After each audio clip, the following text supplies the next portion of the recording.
स्पर्धा परीक्षांची तयारी करणाऱ्या विद्यार्थ्यांच्या खिशावर वाढीव शुल्काचा बोजा टाकत अभ्यासिका व्यवस्थापनाकडून मनमानी कारभार सुरू असल्याचा आरोप करत देऊळगाव राजा येथे विद्यार्थ्यांनी मंगळवारी जोरदार आंदोलन छेडले। स्पर्धा परीक्षा युनियन देऊळगाव राजाच्या नेतृत्वाखाली झालेल्या या आंदोलनात विद्यार्थ्यांनी शुल्क वाढीविरोधात तीव्र संताप व्यक्त केला। अभ्यासिकेचे मासिक शुल्क 700 रुपयांपर्यंत वाढवण्यात आले असताना दर्जेदार सुविधा मात्र अद्यापही मिळत नसल्याचा आरोप विद्यार्थ्यांनी केला आहे।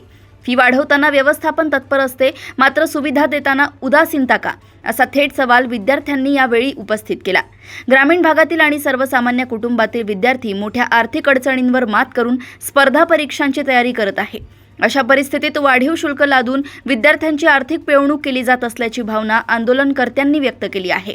विद्यार्थ्यांनी शुल्क 500 रुपयांपर्यंत कमी करण्याची मागणी करत 24 तास अभ्यासिका सुरू ठेवणे, उच्च गती वायफाय, वीज गेल्यास बॅकअप व्यवस्था, आरओ, पिण्याचे पाणी, स्वतंत्र स्वच्छतागृहे, स्वच्छ भोजन व्यवस्था आणि नियमित स्वच्छता यांसारख्या मूलभूत सुविधांची मागणी केली।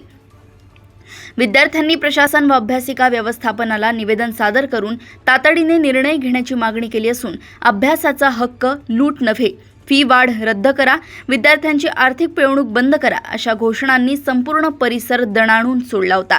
मागण्या मान्य न झाल्यास आंदोलन अधिक तीव्र करण्याचा इशाराही विद्यार्थ्यांनी दिलाय। देऊळगाव राजा येथून सुषमा राऊत यांची रिपोर्ट।